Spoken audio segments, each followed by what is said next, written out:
horta marka hore anigu waxaan joogaa dhulka Soomaaliyeed waa ku dhib laahay ma kamaan dumin haddaan Soomaaliyeed waxa sax ka dhigay Itoobiya kaga u gudba waxa sax ka dhigay ee xaraan ka dhigay ninka Soomaaliyeed taga mucaarad la gala ee ciidamo ku urursada taas waa midira la yaawle talabaad wasiirka gaashaandhigga Hargeysa waanagii saragnay iyo fulay iyo kalmac dhexdooda waanagii kugu qabtay anigoo ixtiraamaya beesha warsangeli waanagii ku hor iska orod ina kaahin baan doonay inta kooriintaasay ahayd imankana anigu warsangeli waxba oran maayo waxna u geysan maayo dhulka iyo deegaantuba waa naga dhaxaysaa adiguna dhulka iyagii waad soo martay aan deganayn aniguna waa dhex maraa waxna uma geysto waayo dhulka naga dhaxaya deegaantuna naga dhaxaysaa askarta waxba oran maayo soconaysa waayo waa askartaydii dulmigun baa loo iftiiminaya dadka markii aan dhex maray abaar iyo biyalaan baa haysatay caalamkana waanu sheegay dagaal kuma tegin waa taasoo ciidamo lagu soo raray alright intaa ka bacdi wasiirka waxaan leeyahay markaad warsangeli wax u qabato aad saraakiisha warsangeli faamos ka dhigto ee kalama digto kuwa Muuse Biixi ayaan kula hadlayaa doona haddii alla yidhaaho waayo sababtaa ina macalin iyo Cabdirasaaq bad horgal ka soo dhigtay oo aan baabuur ahayn Xuseen Dheeraan ogaa oo guutada 93 haysa xaylaan ogahay wuxuu ku guuro ciidankaan ogahay inay jabaara ku dhaansadaan markaad u qabato iyaga ayaad wasiir noqon doontaa haddii alla yidhaaho kana turjumi doontaa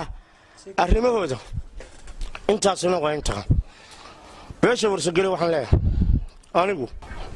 horseed ma yihi dagaal horseed ma yihi beesha warsangelina waxba igama haysato lana dagaalami maayo waxna u geysan maayo ninka la dagaalamaya waa ninka maanta intuu soo dhoobay ciidan yube tignika soo dhoobay dawadiisa soo qaatay dul fadhiya yaa keenay dhibaatada isaga keenay dulmi weeyi abaar baa haysato iskuulla ma leh MCH ma leh arrimaha bulshada faaq ka yihiin haddana wax doonaya inuu xoog ku qabsado dhici mayso annagoo la degan dowladda Puntland waajibkay qaadato maanu ka qaadan doonaa haddii alla yidhaaho insha allah tay ka qaadato maanu ka qaadan doonaa dad baa waxay ku naaloonayaan waa isaaq waa kan wax isaaq la yidhaaha ma jiraan cooperation wey iskaashi wey haddii isaaq jiro maamulka loo sinaan lahaa cadaaladda loo sinaan lahaa ummadda dhan baa sinaan lahayd qoladu waa wax jira shucaa'iman wa qabaa'ilan tacaarafuu baa ilaahay yidhi waa wax la isku yaqaana aniga carruurtooda waa isnaqaan laakiin wax isaaq la yidhaaha ma jiraan Soomaaligu waa Soomaali sinjiyada diintu waa diintii islaamka dhulku waa dhulkii Soomaaliyeed iyagaanu la joognaa waana ka dhigac dagaalami doonaa haddii alla yidhaaho dhulkan annagaa naqan iyo waddooyinka laga galo wixii laga dhaxlaa la heli doonaa taasina waa intaa inanka yara ceergaabo jooga ee ku dhashay coodinle Faysal Cabdi Bootan isnaqaane xiniyahaagi diwa maanta waa kugu jiraan haddii alla yidhaaho ceergaabana waa ceergaabo gudahay kaaga qarxi doontaa wallaahi 6 gobol bay ka qarxisay bilaahi talaa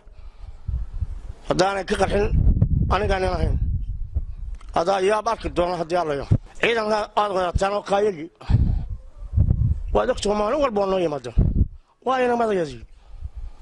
waxaad arki doontaa gaadiidku halka dhooban dhinacay ka dhooban degdeg haddii aan loogu noqon meeshii waxaa la arki doonaa tallaabo taa ka bedelan jabhadduna meel walba way joogtaa qoladayadii aanu heshiiska ahayna reer booqadla waxaan leeyahay alla jilicsanaayo dhowa reer laascaanood dardaalankaan siinayaa waxa weeye faarq weeye maanta tallaabaha la qaado mid ku habboon ha la qaado